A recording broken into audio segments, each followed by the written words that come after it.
Salut tout le monde, j'espère que vous allez bien. On se retrouve aujourd'hui dans une nouvelle vidéo qui est un format que je n'ai jamais fait, ou peut-être juste une fois sur la chaîne. Je vais vous parler d'un seul ouvrage. Ouais, je vais vous parler d'un seul ouvrage et je vais vous parler d'un ouvrage graphique. Alors c'est vrai que d'habitude les ouvrages graphiques j'en parle principalement dans les lectures en bulle, dans des vlogs ou vite fait dans des points lecture, mais cet ouvrage là m'a tellement marqué que je voulais impérativement qu'il ressorte du lot et je voulais surtout pas en fait qu'il soit noyé en fait dans la masse de mes lectures, parce que je veux vraiment que vous vous y attardiez, je veux vraiment que vous alliez en médiathèque et que vous l'empruntiez, je veux vraiment que vous le découvriez parce que ça a été un tel coup de cœur pour moi et je m'y attendais tellement pas que voilà, j'ai très envie de le faire découvrir au maximum de personnes. Donc cet ouvrage, il s'agit de Le Sculpteur de Scott McCloud. Donc c'est un beau bébé, il est très très lourd.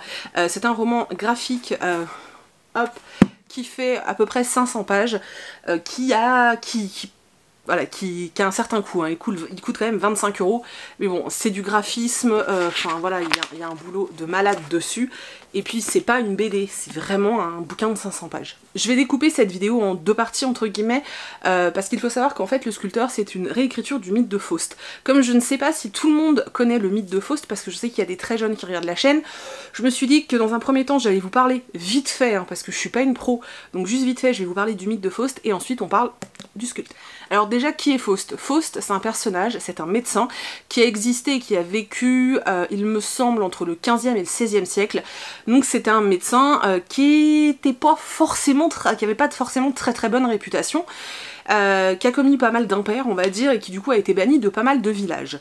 Il faut aussi savoir qu'à cette époque, donc au XVIe siècle, c'est une période de l'histoire où le catholicisme est très très présent et où on veut quand même transmettre cette idée et augmenter, j'ai envie de dire, la soumission au catholicisme. Et du coup on va se servir de l'histoire de Faust, créer un mythe autour de ça pour imposer un petit peu, oui, je sais pas si c'est maladroit de le dire comme ça, mais en tout cas pour créer une espèce d'envie de se soumettre au catholicisme, parce que sinon c'est le diable qui t'emportera, j'ai envie de te dire. Voilà, je fais des gros raccourcis, donc pour les puritains, etc., ne vous énervez pas, hein. J'essaye d'être concise, parce que je vous dis, il y a quand même des très très jeunes qui regardent et j'ai vraiment envie qu'ils comprennent. Donc le mythe de Faust, je pense que en fait tout le monde l'a déjà entendu, tout le monde en a déjà entendu parler, pas forcément en sachant que c'était le mythe de Faust, mais cette histoire, c'est l'histoire, vous savez, de ce personnage qui va vendre son âme au diable contre quelque chose. C'est une histoire, je pense, que vous avez beaucoup vue à la télé, au cinéma, dans des séries, dans des ouvrages aussi, parce qu'il y a eu beaucoup de réécritures, et à la base ça c'est le mythe de Faust. L'histoire c'est quoi? L'histoire c'est l'histoire d'un jeune homme en fait qui était, il me semble, étudiant en théologie et qui n'était franchement pas satisfait de sa vie, qui va donc invoquer un démon, Méphistophélès, je crois, Méphistophélès, un truc comme ça, je vous l'écrirai là parce que je sais plus trop comment ça se dit. Donc il va convoquer ce démon pour pouvoir passer un pacte avec le diable. En gros, il va demander au diable d'avoir plus de pouvoir, en échange de quoi il est prêt à se sacrifier finalement. Le diable va lui dire, ok, ce que je t'accorde c'est 12 ans, pendant lesquels tu vas avoir donc mon démon à ton service, et puis au bout de 12 ans, mon gars, tu viens avec moi, hein, parce que bon, tu vends ton âme quelque part. Le gars il va dire ok, y a pas de souci. Il va profiter à fond de ces années qu'on lui a accordées, il va pas forcément faire le bien parce que ça va être des actes assez égoïstes, mais voilà, il va en profiter à fond, et quand l'échéance arrive, et au moment où il sait qu'en fait on va venir le chercher pour l'emmener en bas, hein, en enfer, là il commence à prendre peur, donc il va essayer de s'adresser à Dieu pour se repentir, sauf que non, t'as fait un pacte avec le diable, il va falloir que t'assumes au bout d'un moment. Voilà. Donc je vous ai fait des gros raccourcis, je suis loin d'être une pro de cette histoire-là.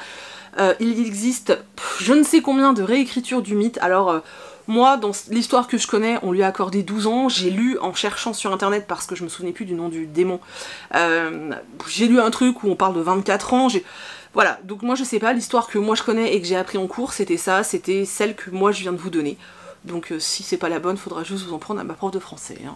Après, voilà. Donc du coup maintenant je vais vous parler du Sculpteur, puisque le Sculpteur c'est une réécriture, une adaptation en fait du mythe de Faust de la part de Scott McCloud. Voilà. Donc nous dans cette histoire on suit David Smith, qui est un sculpteur et qui est totalement dévoué et totalement... Enfin il ne vit que pour son art en fait, donc son art c'est la sculpture et il ne vit que pour ça. Le truc c'est qu'au moment où nous on fait sa connaissance, David a une vie qui est vraiment pas à l'image de ce qu'il imaginait, et surtout il est loin d'avoir donné ce qu'il voulait au niveau de l'art, parce que lui, il veut créer son œuvre, l'œuvre avec un grand O majuscule, vraiment. Il veut créer son œuvre et laisser sa trace. Pour l'instant, c'est loin d'être le cas, pour l'instant, c'est juste un petit sculpteur raté qui vit à New York, qui a pas un sou et qui est complètement perdu. On le retrouve dans un café et là, par hasard, il croise un vieil oncle à lui. Ils vont échanger une conversation, se rappeler des bons vieux souvenirs, et David va reparler à son oncle en fait d'un espèce de fantasme quand il avait enfant, d'avoir ce super pouvoir, ce pouvoir de pouvoir tout sculpter avec ses propres mains en fait, d'avoir cette faculté de pouvoir modeler toutes les matières et de pouvoir sculpter à la main, ce fantasme qu'il avait, ce super pouvoir qu'il avait imaginé quand il était enfant. Cet oncle va lui dire, écoute, qu'est-ce que tu es prêt à donner pour avoir ça? David, qui est complètement obsédé par son art, va lui dire qu'il est prêt à tout, mais vraiment à tout. Et de là va s'enclencher le fameux pacte. Cet oncle qui en fait, on va vite le comprendre, ne peut pas être son oncle puisque son oncle est décédé depuis quelque temps déjà, va lui dire ok, donc tu vas avoir ce pouvoir, tu vas l'avoir pour 200 jours, donc tu as 200 jours pour créer ton œuvre, laisser ta trace, et au bout de 200 jours, bah mon gars c'est terminé quoi. David est ok parce que David tout ce qu'il veut c'est son art en fait, c'est la sculpture et le reste il s'en fout royalement. Le problème c'est que la vie de David elle est très compliquée, et que c'est pas parce qu'il va passer cet accord et qu'il va avoir cette possibilité de tout modeler avec ses mains que sa vie va changer. Il aura beau sculpter et faire des choses, c'est pas pour ça que les galeries vont arriver en courant, c'est pas pour ça que sa vie va changer. Par contre, ce qui va faire que sa vie va changer, c'est une rencontre. La rencontre d'une femme dont il va, malgré lui, tomber éperdument amoureux. Le problème, c'est que David, il sait que ses jours sont comptés, qu'on lui a strictement interdit de parler de ce pacte à quiconque, et qu'il peut pas en fait s'ouvrir complètement à cette femme, que cette femme en plus est un personnage qui est hyper intéressant, j'ai la chair de poule, qui est un personnage hyper intéressant et hyper touchant. Elle est touchante de bonté, de gentillesse, de bienveillance. Et David a beau tout faire pour retenir ses sentiments, en fait, il y arrive pas. Et là, il est dans ce truc de comment je fais en fait. Il voit ce compte à rebours qui avance. Et voilà, il est perdu, il sait pas quoi faire vis-à-vis de cette femme qu'il aime profondément. Et en même temps, il est tiraillé avec cette idée de laisser son œuvre sur Terre. Et c'est une histoire qui est magnifique. C'est vraiment une histoire qui est magnifique. Il faut savoir que je l'ai à la maison depuis 1 mois, il me semble, que je l'ai déjà lu 3 fois.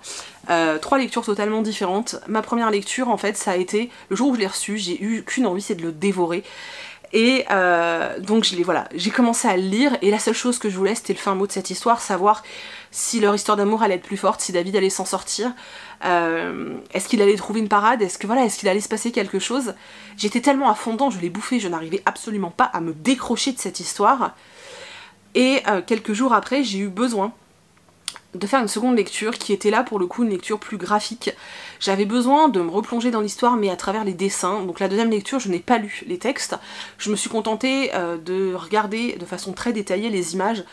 Voilà, je me suis refait l'histoire juste grâce aux traits en fait du dessinateur, et ça a été une expérience hyper magique en fait. J'ai adoré parce que j'écoutais de la musique en même temps, parce que voilà, c'était vraiment assez magique comme expérience. Et la troisième lecture, ça a été un truc étalé sur 15 jours, où voilà, je lisais quelques pages par-ci, par-là, et je prenais un plaisir dingue. C'est très rare que je fasse des relectures, encore plus que je relise 3 fois un livre en si peu de temps. Mais je sais pas, je peux pas vous expliquer, ouais, je pense que j'aurais pas de mots pour vous expliquer à quel point moi ce livre m'a touchée.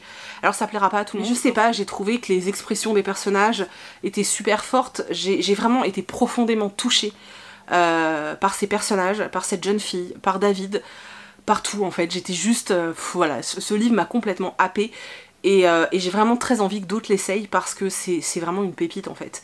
C'est vraiment une pépite. Et ce qui est génial, c'est qu'en fait, ça me tenait vraiment à cœur de pouvoir vous faire gagner un exemplaire de cet ouvrage. Du coup, j'ai demandé à Rue de Sèvres et ils sont ok pour vous offrir un exemplaire de cet ouvrage. En tout cas, je suis vraiment super heureuse de pouvoir permettre à quelqu'un, à l'un d'entre vous, de pouvoir découvrir cet ouvrage qui m'a complètement chamboulé. Toutes les conditions de participation sont dans la barre d'infos, il y a tout. Il y a le questionnaire, savoir voilà, comment vous participez. Voilà, il y aura tout dans la barre d'infos, ne vous inquiétez pas. Le concours sera ouvert comme d'habitude une semaine. Je contacte directement le gagnant. Si la personne ne me répond pas sous une semaine, à partir du moment où j'ai envoyé un mail, je refais un tirage au sort. Voilà. Voilà. En tout cas, j'espère vraiment que je vous ai donné envie de découvrir cet ouvrage. Je sais qu'il est dans plusieurs médiathèques, donc n'hésitez vraiment pas à aller en médiathèque l'emprunter. N'hésitez pas à demander à vos médiathèques de le commander, parce que, voilà, tant qu'à faire. Ouais, n'hésitez vraiment pas en fait, parce que vraiment il en vaut le coup, et voilà. Et si vous le découvrez, si vous le lisez, n'hésitez pas à me taguer pour me dire ce que vous en pensez, ça me ferait super plaisir de savoir si vous l'avez aimé en fait, tout simplement. Voilà. J'espère que la vidéo vous a plu, n'hésitez pas à me laisser plein de commentaires que je puisse papoter avec vous et échanger. S'il y en a qui l'ont déjà lu, n'hésitez pas à me dire ce que vous en avez pensé. Les autres, dites-moi si vous êtes intéressés, si vraiment ça vous parle et que vous en avez envie. Voilà, donc j'ai hâte de vous retrouver en bas pour papoter. J'attends vos petits pouces en l'air, je vous fais plein de très gros bisous, je vous remercie d'avoir regardé cette vidéo et je vous dis à bientôt dans une prochaine vidéo. Salut!